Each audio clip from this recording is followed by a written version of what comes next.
અમરેલીમાં છેલ્લા 10 થી 15 દિવસમાં 8 થી વધારે સિંહના મોત નિપજ્યા છે, જે એક ચિંતાનો વિષય બની ગયો છે. તો બેવિસિયા અને સીડીવી રોગથી સિંહોના મોત થયાની સંભાવના છે. ધારી ગીર પૂર્વ અને ગીર પશ્ચિમ વન વિભાગમાં વસતા સિંહોના મૃત્યુ થયા છે. ધારીના સરસિયા રેન્જમાંથી 8 સિંહના ગ્રુપને રેસ્ક્યુ કરી ઓબ્ઝર્વેશનમાં રાખવામાં આવ્યા છે. જસાધાર એનિમલ કેર સેન્ટર ખાતે સિંહોના ગ્રુપને ઓબ્ઝર્વેશન હેઠળ રખાયા છે. તો જુદા જુદા વિસ્તારમાં સિંહોના જૂથોને લક્ષણો મુજબ જુદા પાડી સેમ્પલિંગની પ્રક્રિયા હાથ ધરાઈ છે.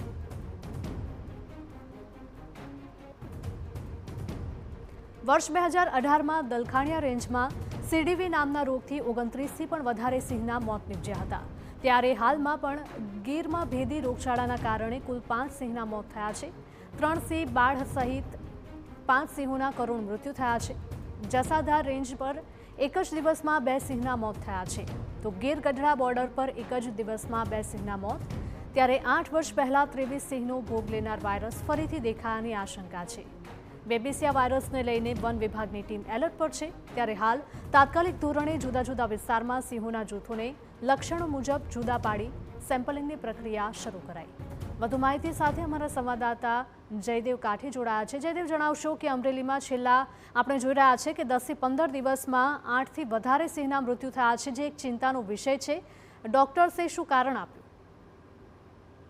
જે રીતે અમરેલી જિલ્લામાં સિંહોની જે છેલ્લી વસ્તી ગણતરી થઈ તે મુજબ સૌથી વધારે અમરેલી જિલ્લામાં સિંહો નોંધાયા છે. પરંતુ જે રીતે હવે સિંહોમાં એક ભેદી રોગચાળો આવ્યો છે તેના કારણે સિંહો ટપોટપ રીતે મૃત્યુ પામી રહ્યા છે. છેલ્લા 10 થી 15 દિવસમાં 8 થી વધુ સિંહો ગીર પશ્ચિમ ને ગીર પૂર્વ ડિવિઝનમાં મૃત્યુ થયા છે, જેના કારણે અધિકારીઓ પણ ચોંકી ઉઠ્યા છે. અલગ અલગ વિભાગની ટીમો અને એનિમલ ડોક્ટરો દ્વારા જે રીતે કેમના જે અલગ અલગ સિંહોના ગ્રુપના સેમ્પલ પણ લેવામાં આવી રહ્યા છે અને અલગ અલગ રીતે ઓબ્ઝર્વેશન પણ કરી રહ્યા છે. 8 જેટલા સિંહના ગ્રુપ સાથે રેસ્ક્યુ કરીને સિંહોને ઉઠાવીને તેમને હોસ્પિટલમાં પણ રાખી રહ્યા છે. જે રીતે ગીર પૂર્વ જસાધાર રેન્જમાં આવેલા ગીર ગઢડા બોર્ડર વિસ્તારમાં પણ 2 સિંહોના ભેદી રીતે મોત થયા હતા. એ જ રીતે ગીર પશ્ચિમની બાબરિયા રેન્જ છે, જ્યાં જાંબાળા રેન્જમાં પણ 2 થી વધારે સિંહોના મોત થયા. ઉપરાંત સિંહ બાળમાં ખૂબ મોટી અસર છે તે હિરલ જોવા મળી છે. વન વિભાગના અધિકારીઓનું પણ કહેવું છે કે જે ખાસ કરી નાના જે સિંહ બાળ છે 1 થી 2 વર્ષના, તેમાં સૌથી વધારે આ પ્રકારની બેવિસિયા નામનો જે રોગ છે તે જોવા મળ્યું છે.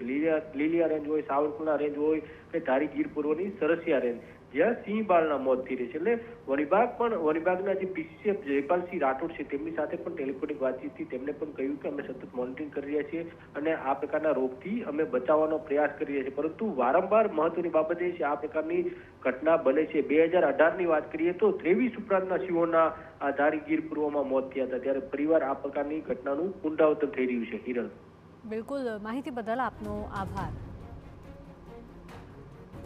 ધારીના સરસિયા રેન્જમાંથી 8 સિંહના ગ્રુપને રેસ્ક્યુ કરી ઓબ્ઝર્વેશન હેઠળ રખાયા.